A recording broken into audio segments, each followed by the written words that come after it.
That may be the greatest catch I've ever seen in my life. Okay, guys, if you reach out to me on Patreon today and I don't reply to you, it's because I graduate today, so I am very sorry. But I'm recording this the day before. That's how I have the time. But tomorrow I'm going to be incredibly busy. So, of course, feel free to DM me, and I'm going to get to you as soon as I can. It just may not be as quick as I usually can over there on Patreon with me going through and attending all the ceremonies. But yeah, outside of that, what we are going to be doing is we are going to be going over and answering one of Blank Show's questions that he asked over on that Patreon Discord chat, pretty much just wanting us to talk about some 14-team Superflex strategy. And honestly, this is something that I have failed to do this offseason. I understand that a lot of people are just now signing up to play some Superflex leagues, whether you started playing last offseason or even this offseason. And I think that based on what I've seen happen in some of these Flock Patreon Dynasty leagues, people really don't understand how they should be changing the quarterback value from Superflex format to Superflex format. So we are just going to spend this entire video going from league to league, talking about pretty much every different league setting that you're going to encounter and how you should be differing the quarterback positional strategy going into that. But before we get into the video, I do have to go through and talk about our official sponsor, Sideline Sprint. Now, y'all know I told you all about them a few days ago, but if you did not get to hear me talk about them, we actually had some positive feedback with some people in the audience going out, checking them out, leaving us comments saying, hey, Mason, thank you for bringing this to our attention. And essentially, guys, Sideline Sprint is a very short sports newspaper where they're going to be doing it close to daily. I think it's more so every other day at this point, but it's completely free. It's less than a 5-minute read. They cover pretty much all sports, but they're just going to be covering the top stories across all leagues rather than diving into depth with a certain player for fantasy football or anything. So if you like it, make sure you go down to the description. Make sure you just check them out. And of course, when you do, which it is free, but it does help this channel significantly. But that's it. Let's get into this Superflex strategy video. And the first thing I want to talk about is league size for your Superflex leagues.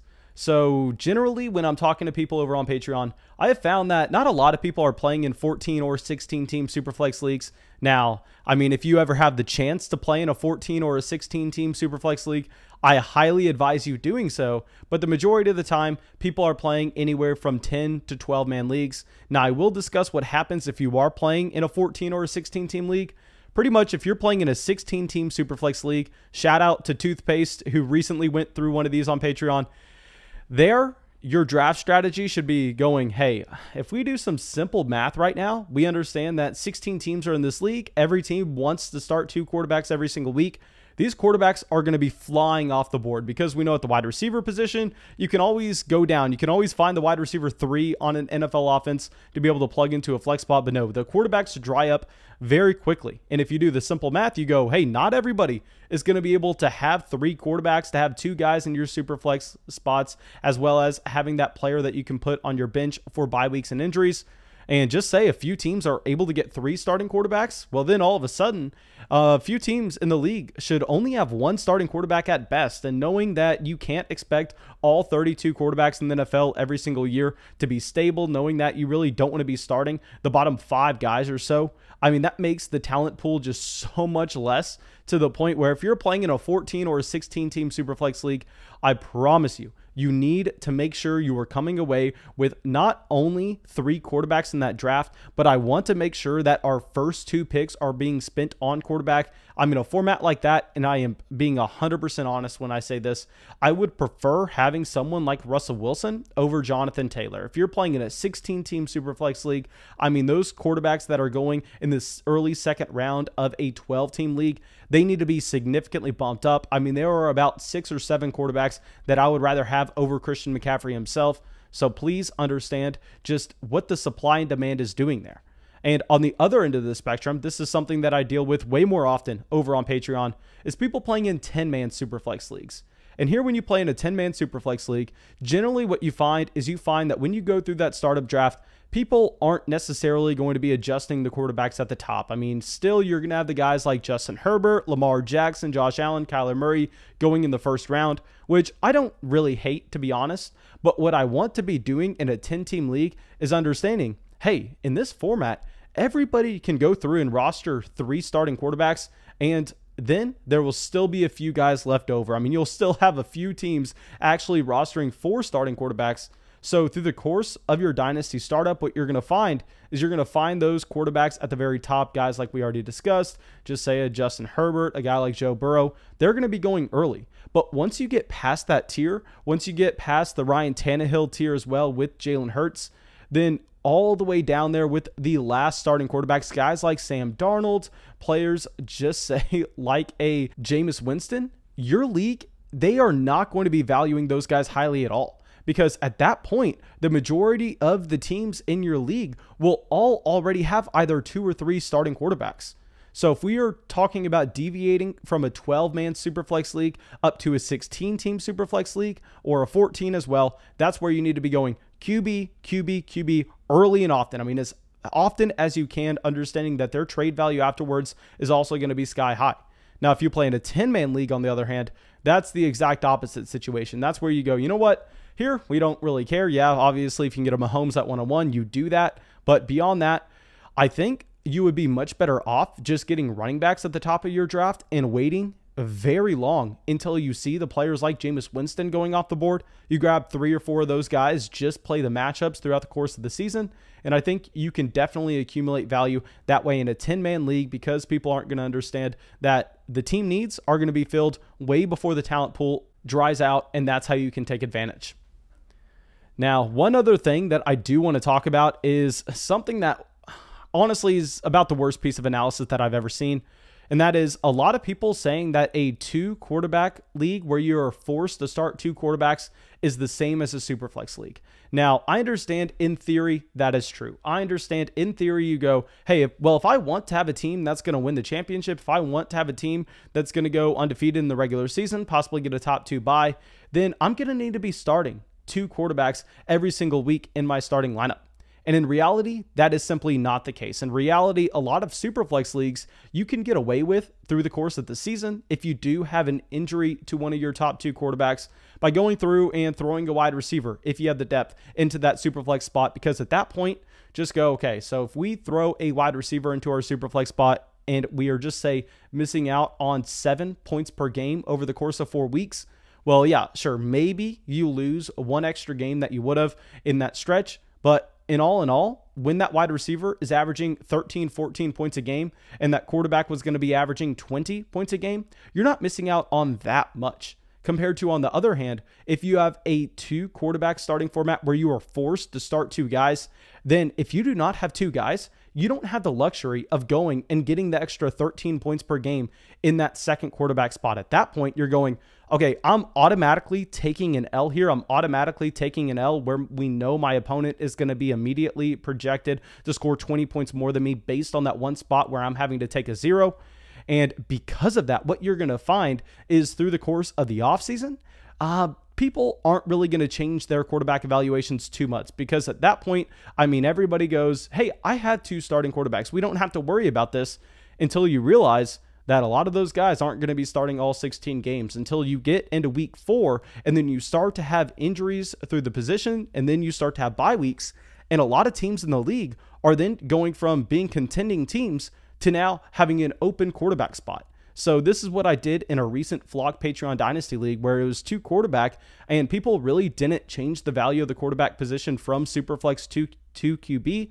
So there, I promise you, I am loaded up with guys, and I'll keep you all updated through the course of the season. Now, of course, you always have the possibility of the people in your league going, hey man, F you, I'm pissed that we did not get a quarterback to solve this own issue, but I'm not going to be trading with you. I'm not going to be giving in to your demands. But in reality, what you're going to find happening is you're going to find a lot of contending teams once they lose out on that quarterback. And if that backup QB is already rostered, they are going to be panicking. They're going to be looking anywhere they can to go and get a guy like Sam Darnold to go and plug in for the extra 14 points per game. Because you can be missing out on just say an expected 7 points a game if you're moving from that super flex spot to a wide receiver. But if you're playing in a true 2-quarterback format, you're going from a QB that's supposed to give you 20 points to absolutely nobody. I mean, good luck trying to win games. Good luck trying to stay a contender in that format. So because of that, you definitely need to have 3 QBs in that format, and you definitely need to be putting a premium on their value, because once you get to the actual season, if you're a contender, you're going to have a very hard time buying a quarterback. Okay, so now I think that both of those concepts were very easy to understand. And this last thing is the number one thing that people get wrong in Superflex formats, and that is understanding how many starting spots throughout the rest of your lineup is going to be impacting what you're expecting from the quarterback value. And I know that made literally no sense when I said that out loud, but if we go through and you just think about this mathematically, say you're playing in a league, whether it's a 10-man, 12-man, 14-man, it doesn't matter. Say you're playing in a league where you're starting 9 offensive positions, and 2 of those are made up from the QB in a starting quarterback and as well as a super flex spot. At that point, 2 out of the 9 spots you're going to be expecting to get production from are going to be from the QB position. Off the top of my head, I'd imagine that's like 23%, maybe a little bit higher. But nonetheless, just say 23% of your starting lineup spots at that point are from the quarterback position. We understand that at the quarterback position, you're going to be expecting a higher points per game output compared to wide receiver, compared to running back. So that makes the overall percentage of your starting lineups points a lot higher, skewed to the quarterback position. At that point, say you're starting 8 or 9 offensive players and 2 of them are QB. I mean, you're going to be expecting 35% of your team's production coming from those 2 quarterback spots. So if you can go through and you can get that significant upgrade, just say maybe moving from a Ryan Tannehill to a Dak Prescott. And I know a lot of people are going to say, but Mason, that isn't a significant upgrade. But no, in this format, it is. You have to understand that those quarterback spots are going to put you so far ahead of the field, and the league doesn't have enough flex spots through the rest of the starting lineup for your opponents to be able to catch up with you. But on the other hand, a lot of leagues where just say you have 2 starting quarterback spots, say you have a QB and you have a super flex. Then beyond that, you have a ton of regular flex spots. Say then you start a total of 12 or 13 players like we do in a lot of Flock Patreon leagues. And then you're doing the math, you're going, okay, so say we have to start 12 total players, 2 of those are going to be at the quarterback position, compared to when we start 9 guys and 2 of them are the quarterback position. That's a 23% of your starting lineup to just say about a 16, 17. Now, if you pull out a calculator and you do the math on this, I'm probably embarrassingly off, but you understand the concept. You understand the concept that the overall output from your starting lineup is going to be a lot less skewed from the quarterback position in those leagues where you have to start 12 or 13 players. Now, this is something that not a lot of people understand. This is something that a lot of people get wrong. And y'all know I was saying at the very beginning of the video, say you don't have that second quarterback and say you are afraid you're not going to be able to contend with 2 starting quarterbacks you can rely on. In the first scenario we discussed, where you only have 9 starting lineup spots, yeah, you're in trouble. You need to go. You need to get a top tier second QB. That way you can be ahead of the field with those 2 spots that are going to make up so much of your starting lineup. Whereas if you're starting 12 or 13 players, hey, my dude, you have a great chance of going through and trying to replace that production throughout your flex spots in that lineup, where yes, maybe your opponent is beating you in the super flex position as well as their QB1. But then if you have an additional 3 or 4 flex spots and you can just hammer in high upside wide receivers there, like a Cortland Sutton, like a DJ Chark, and those are the guys at the very back half of your starting roster, when you have a starting lineup requirement of 12 or 13 players, there you're going to have so much room to make up, because the overall projected output from the quarterback position in a league format like that is going to be a lot smaller. Now, please guys, if y'all have any other questions that you may want to know about from a Superflex format, go down to the comment section, leave it there. Now, I really hope that I was able to premiere this as a video today, but like I said, if I wasn't able to, I'm very sorry. I'm graduating today, but nonetheless, we got a video out there. So make sure you were dropping a like, make sure that you were subscribing to the channel. And yeah, if you have any other video suggestions that you want to see, make sure you shoot those to me over on Patreon.